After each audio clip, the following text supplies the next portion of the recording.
Ask Reddit. What's the closest you've come to dying? Story 1. I was hit by a car when I was little. It cracked my skull. I don't remember any of that, but I do remember a few minutes before leaving my house and then waking up on the couch with the paramedics moving the kitchen table out to make room for the stretcher. I was trying to talk to my dad because he looked really bad, and I wanted to tell him I was okay, but the words came out all gibberish, which obviously made him worse, lol. But it's really weird because I was riding alone on my bike, and when the car hit me, I apparently got up and walked home.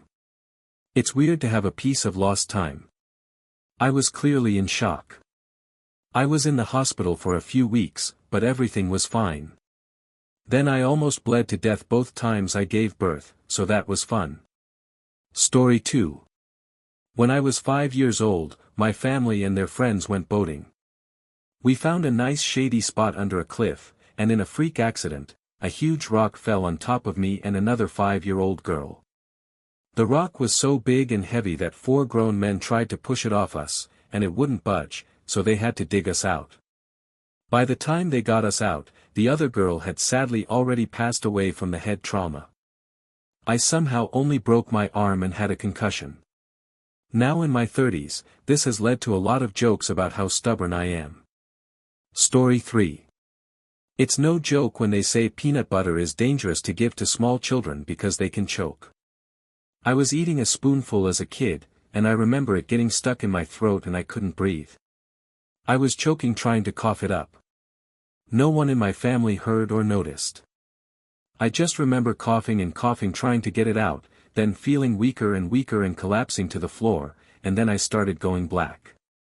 I still don't even know what happened or how I didn't die because I woke up on the floor and was able to breathe again with vomit in my mouth. And my family still hadn't noticed. Story 4. One night, drunk, I hopped on a moving train passing through Jack London Square. I crossed it and jumped over to the other side to get to the bar faster. In the air I realized how fast I was going. I fell, I rolled, and when the train passed my friend said, "Damn. I was looking for you under the train, I thought you were dead." That's when I started to slow down with the madness. I was 26. Story 5. A few times, my guardian angels have not had it easy. The train he was on ran over a bomb during a series of attacks. This was the only one that didn't explode. Once, I was almost hit by a car as a pedestrian. I just saw a blur of color speeding right in front of me. A blood vessel was leaking in my chest for a week after surgery. I was told the swelling was normal. Then it burst. The truth is, there are probably a lot of things that happen in life where a simple change could have meant a completely different outcome. For example, I was on a plane going to London when 9/11 happened. Story 6. A couple of years ago, I got a really bad case of lower back pain. At first, my mom and I just assumed it was more severe period pain than usual, but it got worse and worse, until I couldn't sleep or eat, and just being alive made me feel horribly nauseous. After 2 days or so, I finally convinced my mom to take me to the hospital. I was depending on her at that point because I didn't drive, and we lived out of town. Honestly, I don't know why it took so long to get me there, aside from the medical bill we were going to have to pay off later. It turns out I had a cyst forming on my ovary, and it had grown so large it had wrapped itself around itself. My ovary was black, dying, and I was rotting from the inside out.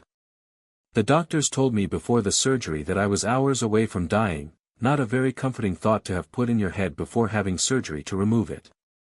I regret not having kept my ovary when it was offered to me later, simply because it's funny and annoying to have a dead ovary in a jar.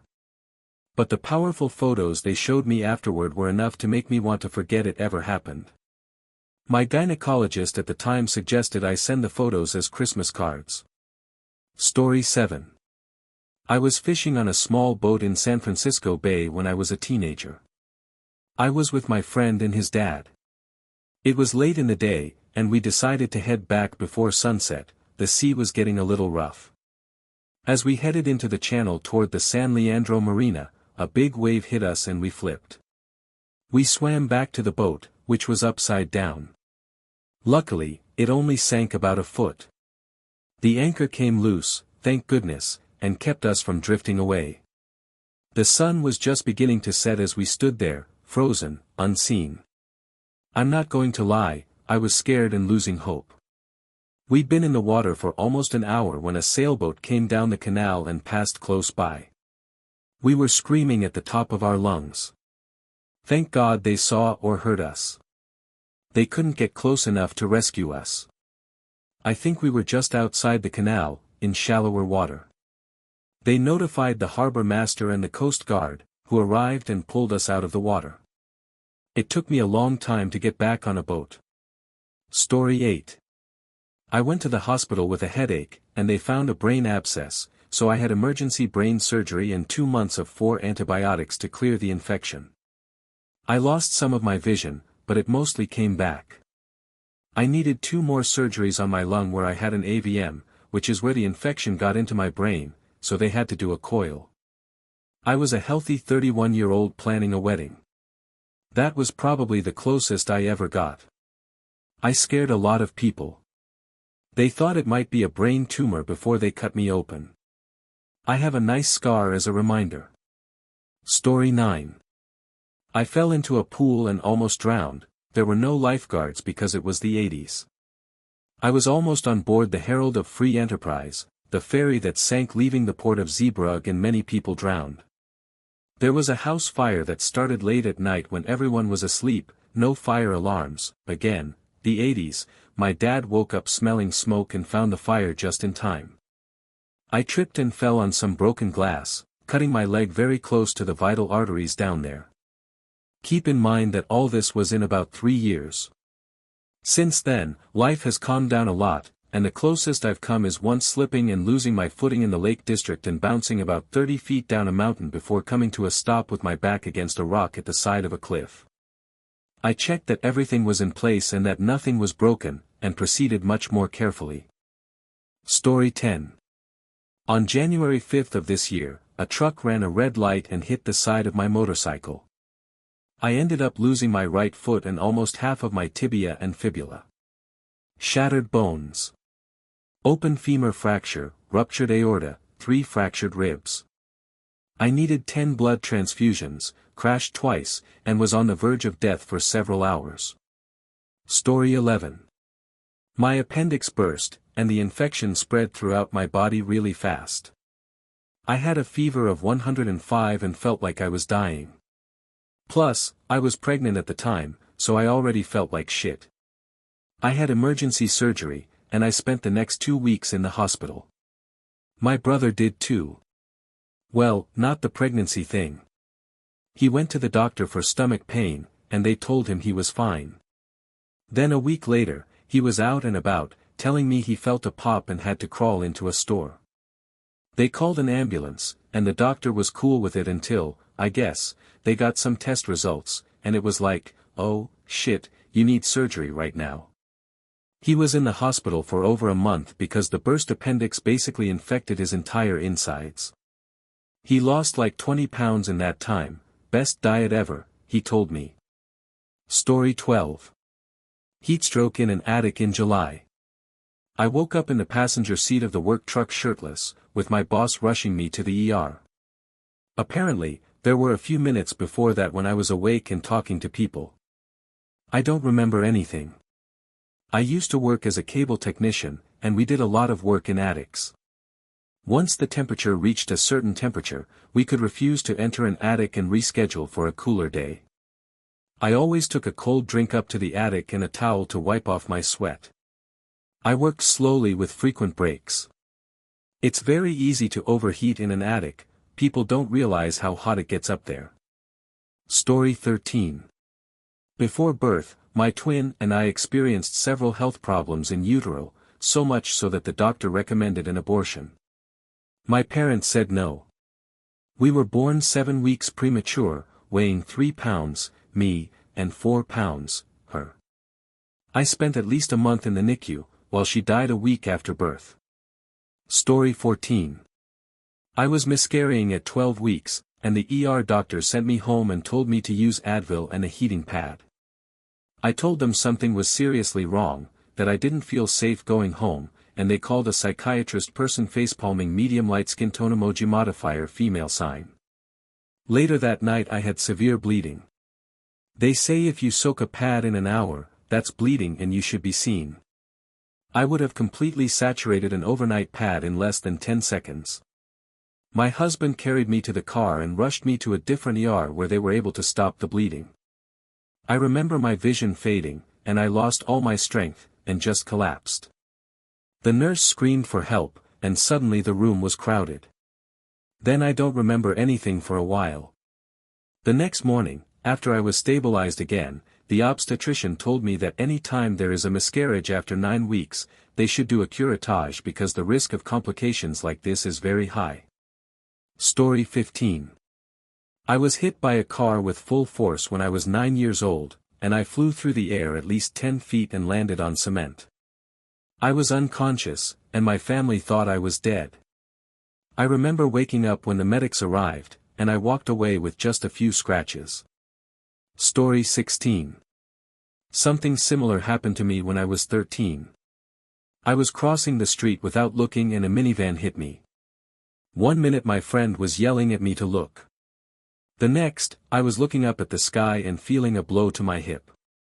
Then I woke up to paramedics loading me onto a stretcher, telling me not to move. I had a concussion, a sprained foot, and lots of bumps and bruises, but I survived. To this day, I'm still a little afraid of cars. And now I'm super careful crossing the street. I'd like to add that the guy who hit me was also hit a few years later. He was crossing some railroad tracks, didn't see the train coming, and it almost crushed his car. He survived too, but I think about him often. I hope he's improved his driving. Story 17. Anaphylaxis at 16. Before I even set foot in the ER door, the receptionist jumped up and yelled that I was having an allergic reaction, called a code over the speakerphone, and before I knew it, I was in a room surrounded by like 15 medical staff. The ER doctor looked into my puffy, barely open eyes and told me they were giving me an epinephrine shot, and it was going to speed up my heart. They didn't have time to give me any more, so if the first shot didn't work, they'd have to cut my throat to establish an airway, and they wouldn't have time to anesthetize me. I was already having trouble breathing, and let me tell you, I really couldn't breathe after that. Luckily, the first shot worked. Story 18. 3 weeks ago, I had a heart attack, one of those that leaves you numb. I'd never had one before. The cardiologist didn't mince words, "Dude, you could have died." He got me going. Now I'm taking a ton of medication and eating like the doctor told me to take care of my heart. Story 19. Hernia surgery. The surgeon cut into my intestine, and they didn't realize until 5 days later, when I had multiple organ failure, sepsis, and blood clots. I woke up weeks later with tubes down my throat, in both nostrils, and in my mouth. I spent the rest of the year fighting for my life, hooked up to a machine 24 hours a day. I still remember a priest who came to see me saying, "Someone up there must love you very much, son." The worst year of my life so far. Story 20. When I was about 5 or 6, my mom took my younger sister and me for a walk around the block. She pushed my sister in a stroller, and I rode on one of those scooters. We lived in a very hilly area, and there was one particularly steep hill on the way home. I sped down it like an idiot on the scooter, no helmet, no protection of any kind. Halfway down, the front wheel must have caught in a hole in the sidewalk or something. I flew over the handlebars and I think I spun the rest of the way. The sidewalk was right next to a busy street, so I was very lucky I didn't fall into that direction and get run over. Somehow, I only ended up with a few bruises. It's quite possible I also had a concussion, but we never got it checked out. Story 21. We were driving through a storm on the German Autobahn. It was daytime, but as dark as night. We were in the right lane, and my mom said, "Get to the left. We're sandwiched between 2 trucks. If the one in front of us brakes, we'll be sandwiched." As soon as we moved to the left, a tree fell across the road, barely scraping the car with its tip. If we had stayed to the right, the tree would have crushed our car. 4 people died in that storm. Story 22. I had brainstem meningitis as a child, somehow I survived that. Then, 5 years ago, I was hit by a big Dodge Dakota going about 40 on the driver's side of my car. I came to and there was a cop in my face like, "Hey, man, listen to me. Where did they go? Which way did they go?" And I was like, huh.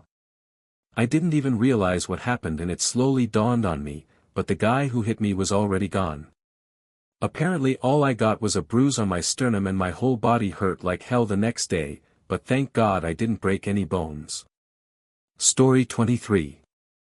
Pyelonephritis, kidney infection. I was 18 and pushing myself too hard in my first semester of college. I took a huge course load and worked 30 hours a week at a grocery store. And I'm a type 1 diabetic. I ignored a urinary tract infection because it was finals week. The following week, I couldn't stop vomiting. I was urinating blood. I had a fever of 105.5, but the chills made my skin feel like ice. It felt like my kidney was being ripped from my body and a hot knife was being stuck in my back. I begged the ER nurses to kill me. They told me if I had waited one more day, I would have died. Story 24. At the birth of my daughter. My cervix closed abruptly after delivery, and my OB had to attempt to manually deliver the placenta. I distinctly remember my OB's arm inside me up to the elbow, and the nurses pushing on my uterus with all their might. They got what they could out, but I bled massively, and they rushed me to the ER to try to deliver the retained placenta. They didn't actually get it all out, and 2 weeks later I got an infection and again bled massively from the retained placenta. I bled so much I almost fainted in the ultrasound room bathroom, after driving all the way to the hospital, WTF, and needed another DNC. I was in the hospital for 5 days and needed several iron and blood transfusions. At my 6-week checkup, my OB advised us not to have any more children, or I could lose my life next time. Story 25. I got depressed during COVID and ended up with an alcohol problem. I'd been depressed before, but this isolation was something else. I ended up drinking a bottle of Jack on Christmas Eve and woke up in the ER. My sister tracked down my roommate on Facebook because I never showed up that afternoon, when I was supposed to. My roommate found me unconscious on my bedroom floor. I was very close to not making it. I was in too fragile a state to even have my stomach pumped. But something they did finally worked, and I was discharged after a couple of days. My mom spent Christmas with me in the hospital. Sadly, only one family member could be with me due to the restrictions at the time. Fortunately, my body didn't suffer any long-term consequences. And today I'm in a much better place physically and mentally. Story 26. About 10 years ago, a friend and I were hanging out on a hot summer day and decided to try to find this popular swimming hole that was at the bottom of a huge ravine that ran for about 12 miles. It was right outside our town. We reached the bottom, after slipping and sliding, and even hanging from ropes for 45 minutes, and found the most disappointing swimming hole ever. After 20 minutes of splashing around in the tiny pool, we started down the ravine to try to get out, but we both concluded it was too dangerous to try to go back the way we came in. They spent 3 hours hiking over huge, slippery rocks and even swimming through strong currents as the river got steeper and more intense. All of this while wearing Vans sneakers, swimsuits, and flip-flops. Looking back, it was a miracle we both made it out of there unscathed because of the crazy terrain, and we were also very lucky that it was the dry season and the river wasn't any higher than it was. Eventually, we found a section of the ravine with a much lower gradient that led us toward the main road. When we noticed the crevasse, it was like seeing water in the desert. The sun had just set when we left. We later discovered that 2 young children had died at that same spot about 30 years ago. Story 27. I was 4 years old and got spinal meningitis. I grew up in a small town on an island, so there wasn't much to do. My mom took me to the hospital in town because my fever kept rising. They did everything they could to bring my temperature down, but they didn't have what was needed to help me. They called a helicopter to take me to Seattle, but a really thick fog rolled in and it was basically impossible to fly. Since they couldn't fly, they had to drive for 2 or 3 hours. Meanwhile, my temperature kept rising. I don't remember much. I only have 7 memories of that experience. I remember being in the ambulance on the way to Seattle on the ferry. But it's like an image I remember, so I guess I was drifting in and out of consciousness.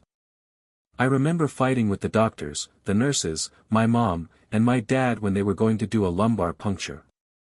I didn't know the number at the time, but they jabbed my back 60 times trying to find a good vein.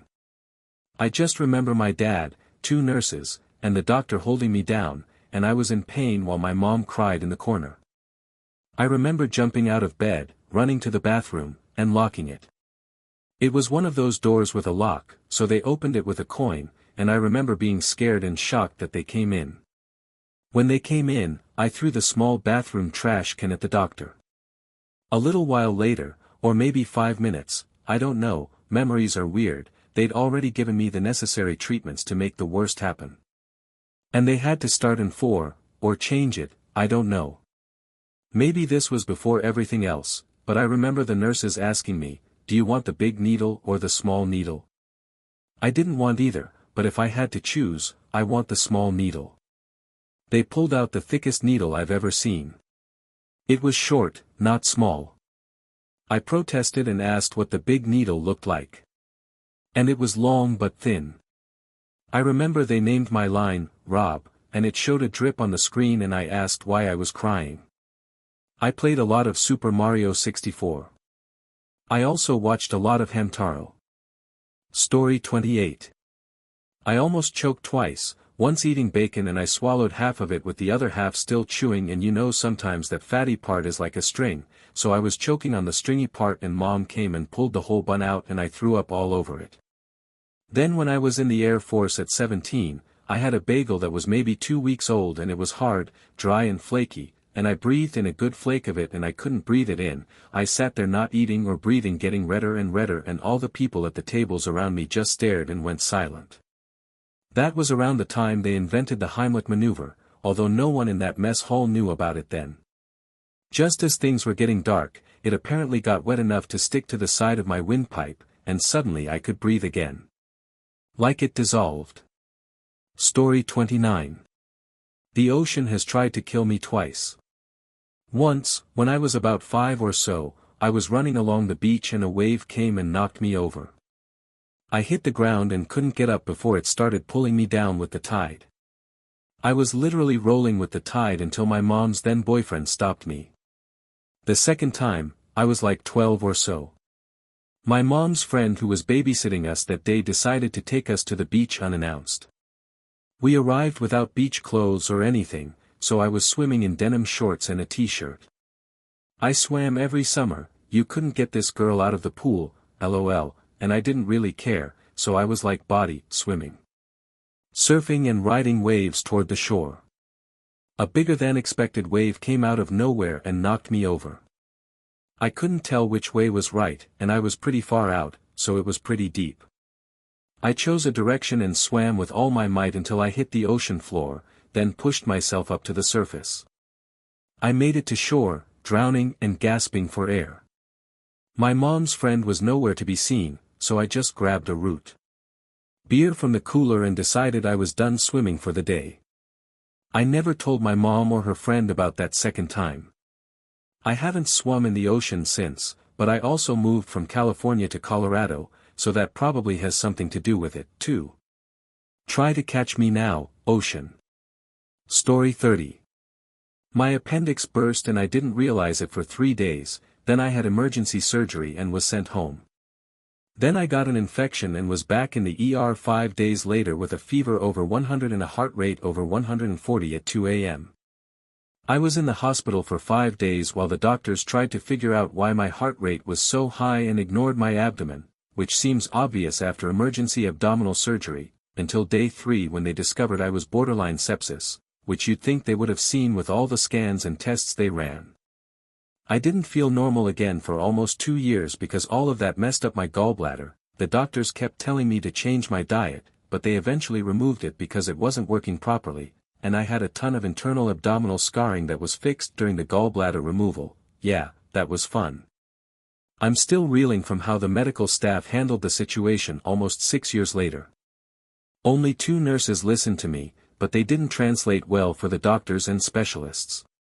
Story 31. Hiking a trail in Valdez, Alaska, in rubber overalls covered in fish guts, on my way to work in the morning. I'm walking down the mountain from my stashed camp. A very large grizzly bear crosses the trail about 25 meters away, but down the mountain. I literally peed on myself. Luck of timing was on my side. Although bears have a great sense of smell, they don't see well, or so I've heard. The wind was traveling up the mountain as the heat was rising. I believe that's what saved my life so I could continue existing as a human instead of bear poop.